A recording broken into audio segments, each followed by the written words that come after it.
आज सियासी सोमवार है और आप मैदान जंग देख रहे हैं सीधे संसद भवन से। इसी संसद भवन में सभी पार्टियों की कोशिश है कि ज्यादा से ज्यादा सांसदों को पहुंचाया जाए।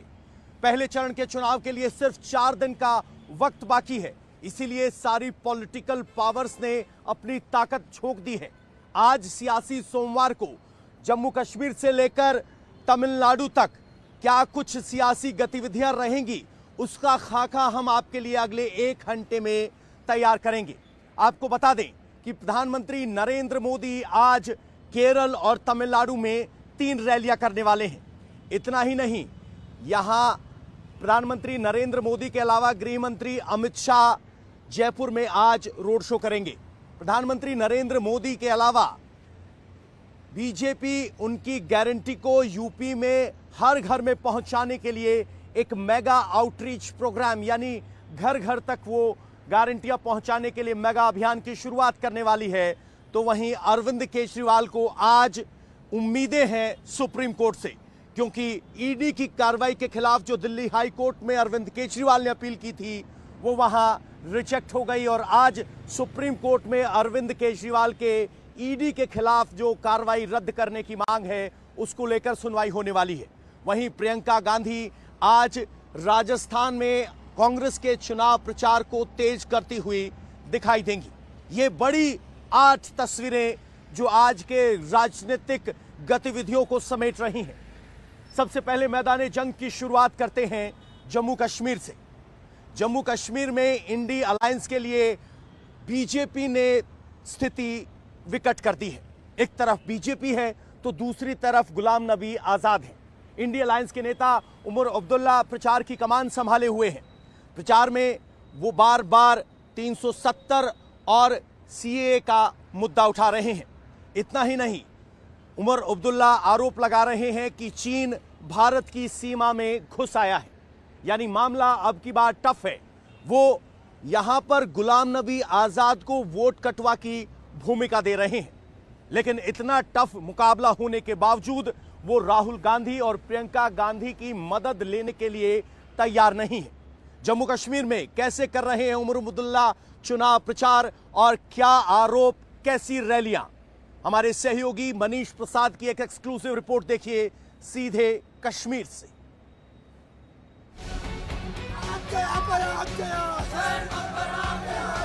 हमारे 2 हिस्से, हमारी शनाख्त, हमारी पहचान, हमारी इज्जत, हमारा वजूद, सारा कुछ तहस नहस किया।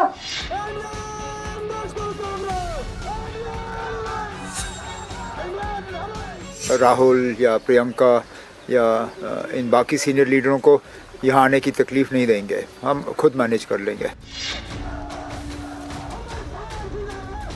तो अगर वाकई आज़ाद साहब ये इलेक्शन जीतने के लिए लड़ रहे थे तो खुद उतरते मैदान में। मैं कुछ नहीं कहूँगा क्योंकि हम जानते हैं चीन कितना अंदर घुस चुका है। नए कश्मीर में उमर अब्दुल्ला नए जोश के साथ प्रचार में जुट गए हैं। पहले उन इलाकों पर फोकस है जहां पहले चरण का चुनाव है, इसलिए कांग्रेस उम्मीदवार का प्रचार करने के लिए उमर श्रीनगर से निकल पड़े उधमपुर संसदीय सीट में रामबन के लिए। कांग्रेस के साथ गठबंधन है, लेकिन उमर ने सबसे पहले ये साफ कर दिया कि वो प्रचार अपने दम पर संभाल लेंगे। कांग्रेस के साथ अलायंस है, लेकिन जो बाकी सीट्स हैं, जैसे आप जा रहे हैं, आप उधमपुर आए हैं, मतलब इस कॉन्स्टिट्यूंसी पे हैं, क्या कांग्रेस के लीडर्स, बड़े लीडर, चाहे प्रियंका गांधी हो या फिर राहुल गांधी, वो भी दिखेंगे एनसी के लिए प्रचार करते हुए? मैं तो चाहूँगा कि बाकी मुल्क में वो फोकस करें। उनके जो यहाँ पे हमारे साथी हैं उन्हीं का हमारे साथ रहना काफ़ी है। हम राहुल या प्रियंका या इन बाकी सीनियर लीडरों को यहाँ आने की तकलीफ नहीं देंगे, हम खुद मैनेज कर लेंगे। उधमपुर सीट इंडिया अलायंस के लिए बड़ी चुनौती है, इसलिए उमर भी दोगुनी मेहनत कर रहे हैं। हम इस समय जम्मू के रामबन में हैं। ये उधमपुर कॉन्स्टिट्यूंसी का पार्ट है। यहाँ पर नेशनल कॉन्फ्रेंस और कांग्रेस दोनों एक साथ इंडी अलायंस के झंडे के तहत यहाँ पर इलेक्शन लड़ रही है। हालांकि पीडीपी इनके साथ नहीं है और यही वजह है कि यहाँ पर चौधरी लाल सिंह इंडी अलायंस के, जो कि कांग्रेस की तरफ से यहाँ पर कैंडिडेट हैं, तो वहीं दूसरी तरफ भारतीय जनता पार्टी ने जितेंद्र सिंह पर अपना दांव आजमाया है और इसीलिए ओमर अब्दुल्ला यहाँ पर चाहे आर्टिकल 370 का एब्रोगेशन हो या फिर सांप्रदायिक सौहार्द और यहाँ पे तरक्की उन्नति, इन सभी मुद्दों को लेकर यहाँ पर जनता को संबोधित कर। उमर के हर भाषण में गुलाम नबी आजाद का जिक्र है, क्योंकि उन्हें यहाँ इंडी गठबंधन के वोट कटने का डर सता रहा है। आप जब भी जा रहे हैं आप गुलाम नबी आजाद साहब का जिक्र जरूर कर रहे हैं, आप हताश हुए उनके इस मूव से? मैं हैरान हूँ, हैरानगी इस बात की कि जहाँ कांग्रेस में वो इतने बड़े लीडर थे और पार्टी के तरफ से उन्हें इज्जत सम्मान देने में कोई कमी उन्होंने बाकी नहीं रखी। यहाँ तक कि जाते जाते राज्यसभा के लीडर ऑफ द ऑपोजिशन तक का भी उनको ओहदा मिला। उस बाद फिर तंजीम पार्टी को उस तरह छोड़ना और फिर यहाँ आके मतलब उनका इलेक्शन लड़ने का भी तरीका समझ नहीं आ रहा और इसलिए मैं उनका जिक्र करता हूँ क्योंकि 5 सीटें जम्मू कश्मीर की जो हैं उनमें ये एक वाहिद सीट है जहाँ पे उन्होंने अपना उम्मीदवार खड़ा किया। अब कहने के लिए तो ये इलाका जो है ये आज़ाद साहब का गढ़ समझा जाता है, तो अगर वाकई आज़ाद साहब ये इलेक्शन जीतने के लिए लड़ रहे थे तो खुद उतरते मैदान में। किसी मतलब अपने जूनियर को उतारने की क्या ज़रूरत थी? जाहिर सी बात है कि उनका मकसद यहाँ जीतना नहीं है, मकसद उनका सिर्फ वोट काटना है, जो कि मेरे लिए और ये कि वो यहाँ वोट काटे बीजेपी की मदद करने के लिए, ये इस बात से तो अफसोस हो ही जाता है। उधमपुर सीट पर महबूबा ने कांग्रेस उम्मीदवार का समर्थन तो कर दिया, लेकिन वो कश्मीर की तीनों सीटों पर उमर की पार्टी के सामने खड़ी हैं। उमर खुद बारामूला से उम्मीदवार हैं। सर, इंडी अलायंस का भविष्य देख रहे हैं आप? ऐसे में पीडीपी तो आपके साथ नहीं है यहाँ पर, आपको लगता है कोई मॉडल था जो नहीं हो पाया सेट, या फिर आने वाले विधानसभा चुनाव प्रधानमंत्री उसका जिक्र कर रहे हैं बार-बार? हम इंडिया गठबंधन के तौर पे ही यहाँ इलेक्शन लड़ रहे हैं। क्या नुकसान हुआ इंडिया गठबंधन को? मिलके हम 6 सीटें जम्मू कश्मीर की जो हैं लद्दाख को जोड़ के हम उन पर लड़ रहे हैं। कांग्रेस का हम यहाँ पे समर्थन कर रहे हैं और अनंतनाग, श्रीनगर और बारामूला में कांग्रेस हमारी मदद करेगी, तो इसमें इंडिया अलायंस की कमजोरी कहाँ से है? उमर की सभाओं में भीड़ उमड़ रही है। मौसम कभी ठंडा तो कभी गर्म है, लेकिन उमर अब पब्लिक के मूड के हिसाब से बात करने में माहिर है। सर, वो कह रहे हैं आर्टिकल 370 हटा, सब कुछ ठीक हो गया यहाँ पर और आतंकवाद भी लगभग खत्म होने की कगार पर है। अब ये नया हिंदुस्तान है जो कि घर में घुस के मारता है, प्रधानमंत्री कह रहे हैं। सर, आप मेरे साथ श्रीनगर से आए ना, कितनी फौज देखी आपने हाईवे पे? पता नहीं आपके कैमरा वाले ने रील उठाया या नहीं, लेकिन जहाँ से फौज की गाड़ी गुजर रही थी वहाँ सड़क के दूसरी तरफ क्या गाड़ियों को रोक के नहीं रखा? आपको ये नॉर्मल सी नज़र आई? जगह जगह आपने हाईवे पे देखा होगा कितना आम लोगों को तंग किया जाता है, कहाँ कहाँ उनकी गाड़ियाँ रोकी जाती हैं, कितनी फौज जो है वो तैनात की गई है। ये आपको नॉर्मल नज़र आता है क्या? ये 370 को हटाने का यही हमें अब श्रेय मिल रहा है, यही हमें इसका फ़ायदा मिल रहा है कि हम अपने हाईवे पे भी नहीं चल पाते। सर, आप पावर में आएंगे तो हटाएंगे, वापस लेंगे 370 को, एब्रोगेशन जो हुआ है आर्टिकल 370 का, उसको वापस लेंगे? ये केंद्र का फैसला होगा ना, होगा और एक दिन आएगा जब हमें जो हमसे छीना गया है हमें वापस मिलेगा। जम्मू कश्मीर में 5 चरणों में चुनाव होगा। पहले दौर की वोटिंग 16 अप्रैल को उधमपुर में है, तो 20 मई को बारामूला में वोट पड़ेंगे, जहां से उमर खुद उम्मीदवार हैं। बीजेपी के मंशूर को लेके मुझे क्या कहना? बीजेपी के मंशूर को लेके वो वोटर खुद फैसला कर लेगा। हमने तो अभी तक तो सिर्फ झूठे वादे सुने हैं, कोई भी इनका हमारे साथ किया हुआ वादा पूरा नहीं हुआ। आगे देखते हैं क्या करते हैं जम्मू कश्मीर के साथ। सर, हमारी तरफ से बहुत बहुत शुभकामनाएं आपको और इलेक्शन में आप खूब बेहतर करें और उम्मीद है कि जल्द फिर मुलाकात होगी। चलेगा। तो देखा आपने किस तरीके से जम्मू कश्मीर में सियासत की गर्मी बढ़ी हुई है, तापमान भले ही नीचे हो। बॉलीवुड का तड़का चुनावी माहौल में लगना कोई नई बात नहीं है, लेकिन ऐसी ही तस्वीर दिखाई दी बनारस में, जहां बॉलीवुड के एक्टर रणवीर सिंह अपनी सहयोगी कृति सेनन के साथ पहुंचे हुए थे। रणवीर सिंह काशी के बदलाव को देखकर अभिभूत नजर आए। उन्होंने कहा कि प्रधानमंत्री नरेंद्र मोदी की वजह से काशी में इतना विकास हुआ जो पिछले 50 साल में संभव नहीं हो पाया था। रणवीर सिंह ने बाबा विश्वनाथ के दर्शन किए, 80 घाट पर घूमे और उनके एक्सप्रेशन देखने लायक थे। उनके साथ उनकी सहयोगी कृति सेनन भी थी और वो सब भक्ति के रंग में नजर आए। सफेद कुर्ता, भगवा, गमछा और इसके अलावा फैंस के साथ तस्वीर खिंचवाते हुए। यहां रणवीर सिंह के एक्सप्रेशन देखने वाले थे जो काशी के बुनकर समाज को लेकर उत्साहित थे। कह रहे थे कि प्रधानमंत्री नरेंद्र मोदी ने बुनकर समाज को आगे बढ़ाने में अहम भूमिका निभाई है और पूरे विश्व में पहचान मिली है। इतना ही नहीं, फैंस के साथ सेल्फी खिंचाई और नाव से भी दिव्य और भव्य अलौकिक काशी के दर्शन किए। आइए सुनवाते हैं आपको रणवीर सिंह ने क्या कहा। सबसे पहले तो भारत की काशी को हर हर महादेव। बहुत ही शानदार इवेंट रहा। मैं अपने मॉडल भाई और बहनों से बैक स्टेज बात कर रहा था, कहा था कि यार हम कई सारे फैशन शोज करते हैं लेकिन ये once in a life time मौका है हम सब के लिए। मुंबई के किसी 5 स्टार के बैंक्वेट से अच्छा यहाँ आकर गंगा किनारे ये शोकेस प्रेजेंट करना शोकेस करता है हमारे बुनकर समाज की कारीगरी को। इनकी कला ऐसी है कि पूरे भारत को उनकी कलाकारी पर गर्व है और we deeply appreciate everything Shri Narendra Modi has done to protect and promote the Bunkar community, and I think today will be an instance, you know, we went to the temple और जिस तरह की energy थी, जिस तरह की vibration frequency, I don't think this is a day or an evening that I will ever forget. Kashi as an example आप ले लो, 10 साल पहले ये सब नहीं था।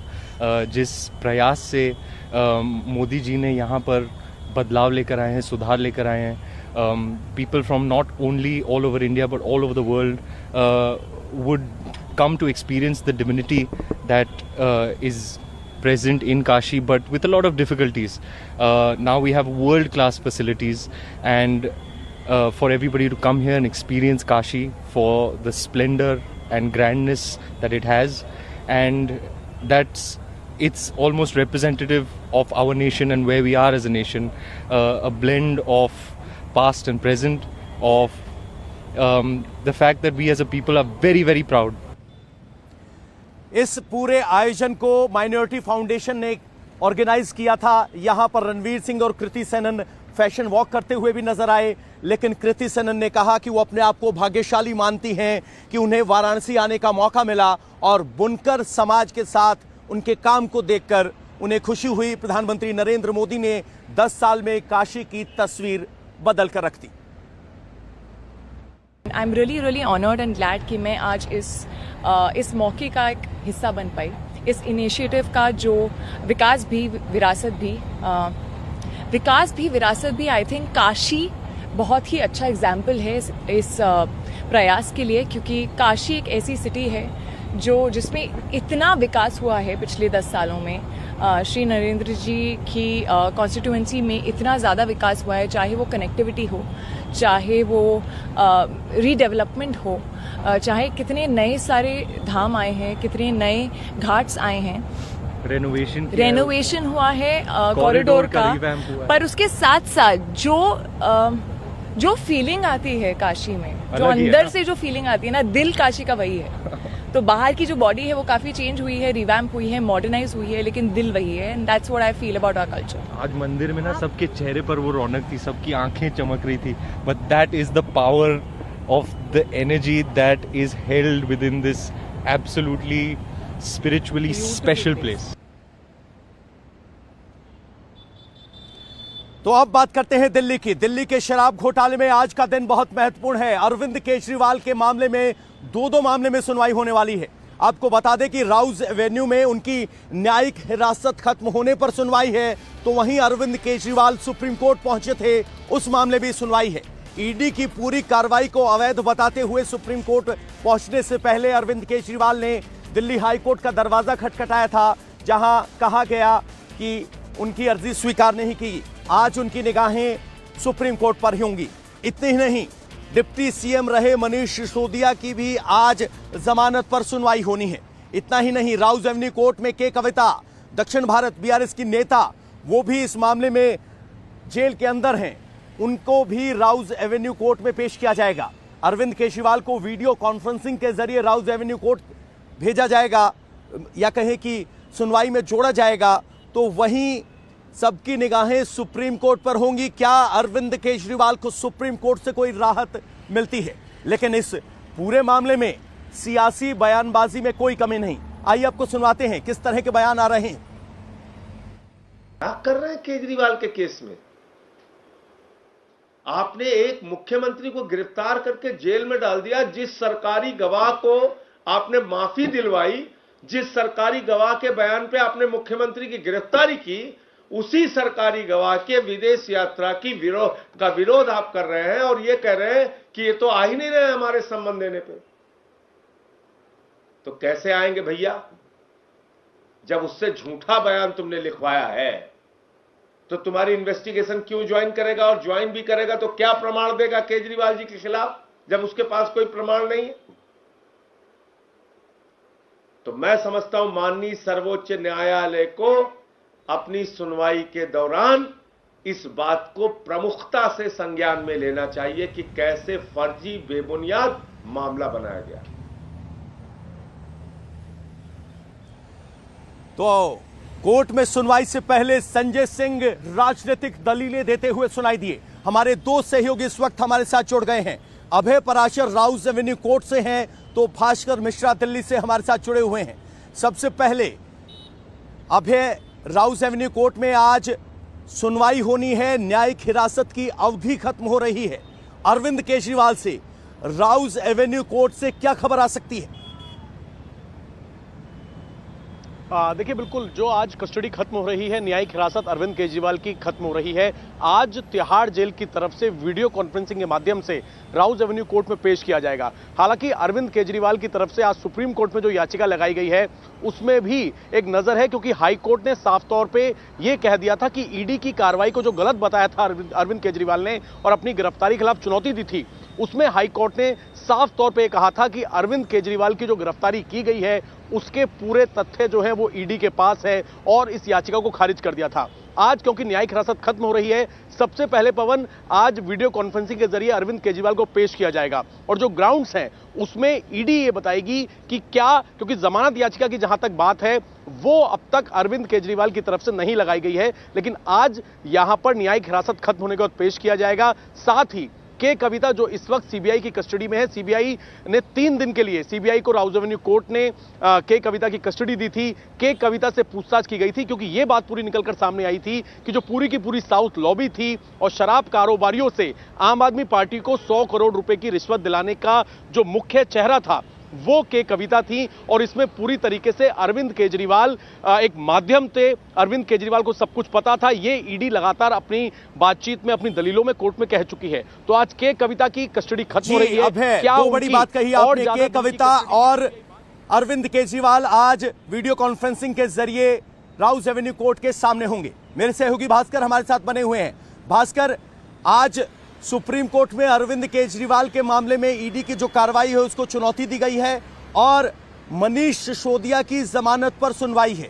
मनीष सिसोदिया की जमानत पिछली बार सुप्रीम कोर्ट से रिजेक्ट हो गई थी। ईडी को कहा गया था कि चार्जशीट दायर करें। तो क्या कोई आम आदमी पार्टी के लिए बेहतर खबर आ जा सकती है? और देखिए, आम आदमी पार्टी को सुप्रीम कोर्ट से राहत की उम्मीद है। हाई कोर्ट से याचिका खारिज होने के बाद तत्काल अगले दिन ही सुप्रीम कोर्ट का दरवाजा खटखटाया गया था, लेकिन त्वरित सुनवाई नहीं हुई। आज का समय दिया गया। आज जस्टिस संजीव खन्ना की बेंच में इसकी सुनवाई है और आम आदमी पार्टी को उम्मीद है जो दलील हाई कोर्ट में खारिज कर दी गई वही दलील सुप्रीम कोर्ट में उस पर सुनवाई होगी और उनको राहत मिलेगी। आम आदमी पार्टी का यह कहना है कि ये पूरा मामला गलत है और ईडी का दुरुपयोग सिर्फ राजनीतिक फायदे के लिए किया जा रहा है। आम आदमी पार्टी की तरफ से यह बार बार कहा जा रहा है और अरविंद केजरीवाल के वकील फिर से एक बार जो हाई कोर्ट में दलील उन्होंने दी थी वही दलील एक बार सुप्रीम कोर्ट में रखेंगे। आम आदमी पार्टी का यह कहना है कि संजय सिंह के केस में हमने देखा था कि हाई कोर्ट से उनको जमानत नहीं मिली थी, लेकिन उन्हीं दलीलों के आधार पर सुप्रीम कोर्ट से जमानत मिल गई थी। अरविंद केजरीवाल के केस में आम आदमी पार्टी को ये उम्मीद है कि अगर हाईकोर्ट से राहत मिलती है तो इसका सीधा सीधा फायदा नैरेटिव के स्तर पे मिलेगा। अरविंद केजरीवाल ने गिरफ्तारी को चुनौती दी है और अगर यहां से सुप्रीम कोर्ट से उनको राहत मिलती है तो बिल्कुल, सीधा ये सीधा सारी मैसेज लड़ाई जाएगा। नैरेटिव की है। अगर अरविंद केजरीवाल को राहत मिलती है तो आम आदमी पार्टी का नैरेटिव होगा कि हमें निशाना बनाया जा रहा है, और नहीं मिलती है तो बीजेपी का नैरेटिव होगा, हमने तो कहा था भ्रष्टाचार हुआ है।